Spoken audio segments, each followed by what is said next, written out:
Getting straight to the management of Kalpataru Projects. The stock is buzzing. Remember, they won orders of around 3,800 crore rupees. Mr. Manish Mohnot, the managing director and CEO of Kalpataru Projects, comes into the studio. Hi, Manish. Thanks a lot for coming down and congratulations on this large order. Well, give us a few details with regard to this project. What kind of margins are you looking at?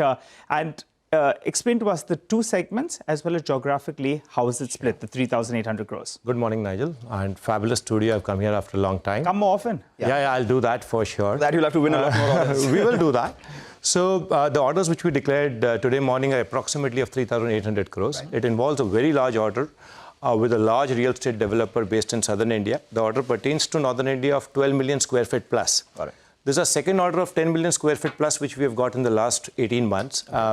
Typically, historically, we used to do orders of much lower value when we were, two different entities. But today, with such high volume available, we're among the top 2-3 in the country doing 10 million square feet plus. Yeah. So out of the orders, one significant order is that there are two more orders into building and factories, one in Western India, one more in Northern India. Okay. And there are some orders in the transmission space. So what is the margin typically of this, and how long is the execution period? So typically the margins for all of them range in the range of 9 to 11% at EBITDA level, right? From execution perspective, majority of this are 2 to 3 years, and some of the buildings in this large order go for closer to 4 years. And since we started by inviting you more often because we expect you to win a lot more orders, just talk about that. What's your overall order inflow guidance for this year? And when at the start of the year you gave us that number, did it include this 3,800 crores, or this is over and above what you had spoken about? No, okay. So to be very frank, it included the 3,800 crores. We had no clue that we would get it so sooner. Got it. So if you look at us, right, in the last 3 years, our order book has doubled. We were at 30,000 crores. Now we're at around 65,000 crores at the year end. Okay. For the current year, we've guided for orders in the range of 28 to 30,000 crores.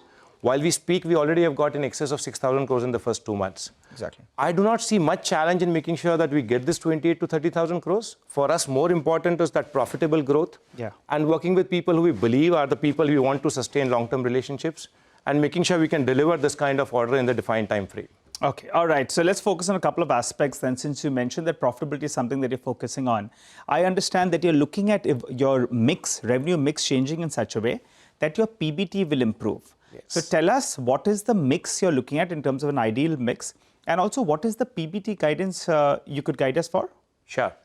So, Nigel, if you look at KPIL today, approximately 45% of our order book is international, 55% is domestic. So, one, we are looking at a well-diversified order book, both on domestic and international. Yes. Second, we are across 6 segments, right? But if you look at the last 18-odd months, we have been focused a lot more in transmission and B&F. Yes. Because you see a lot of opportunities coming in there. For us, it's very important to make sure that we deploy our resources where we get our maximum profitability. So that's why B&F and T&D in a big way. Okay. Now, margin improvements is happening across the board for 2 or 3 reasons. One, there is so much work. Second, there aren't many large-scale EPC contractors who are doing this kind of projects. Yeah. And third, our presence across 6 segments. Yeah. So with all of this, we're expecting closer to 50 basis points margin improvement in the current year in standalone. But on console, we're looking at closer to 100 basis point improvement in the current year. And on PBT? On PBT. All right. And since you spoke about the merger and how, the consolidated entity has led to improvement in the order book, etc., what proportion of cost synergies have already been realized and how much more can come? Because you said that on a consolidated basis, your margin improvement would be a lot more. Sure. So that, I believe, underlines a lot of synergies there too. I think cost synergies to a great extent has happened, right? Okay. It has happened not only in terms of, let's say, improving margins, but it has happened in terms of improving our design engineering skill set, getting that merged entity which becomes mechanical, electrical, civil, doing large-scale projects, all of that. So to a great extent, we have done that. But right now, the margin enhancement is because of the great order book. Right, and continued focus on large-scale projects with reputed clients. Okay, all right. Another focal point, that we look at is cash flows and working capital cycle as well.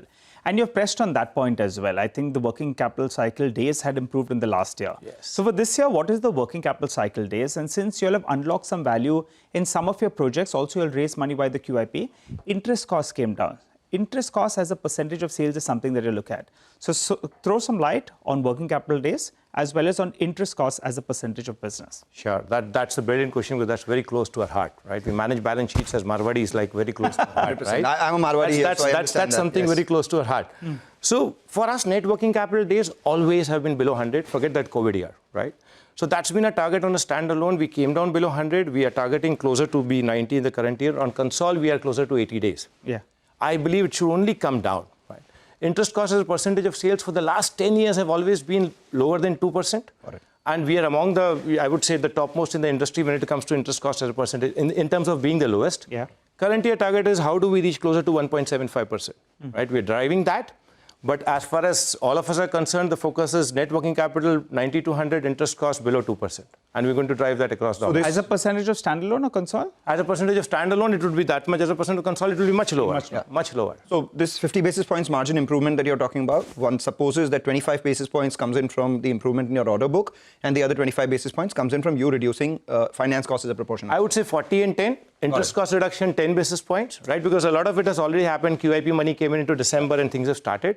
But a significant portion comes in from the new order book and focus on execution in a big way. You know, and because of the QIP funds, your net debt is down to sub 2,000 crores. You spoke about being Marwadi, and both of us will have to ask you this question.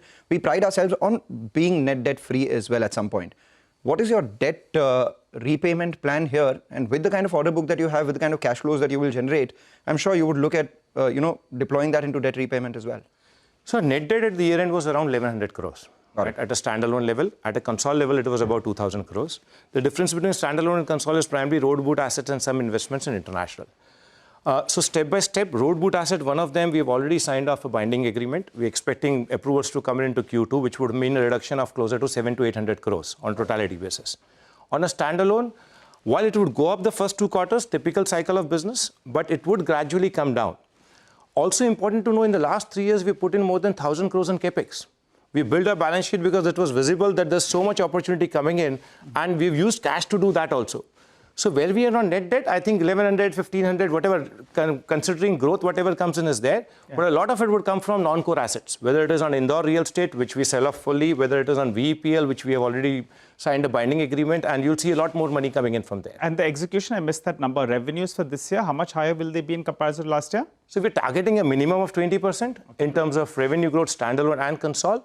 But given the kind of orders coming in now, we will target much more. Let's wait for Q1 results and see that if we can do higher than 20%. So 26 to 28,000 crores was what you had targeted at the start of this year. You believe that you will stick to it, maybe perhaps the higher end of this range if things fall into place. Yeah, I would say more closer to 28,000 crores. Okay, since you've come down to our studios, we always press for big places, big occasions, big numbers.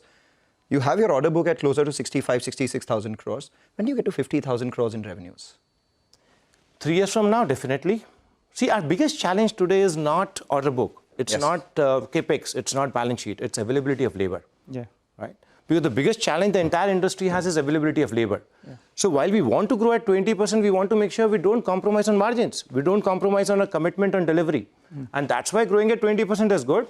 Targeting 50,000, definitely. We've come here, but maybe give us a window of 3 odd years and we should be there sooner than later. All right, Manish, it's a pleasure having you in the studio. Thanks a lot for joining in.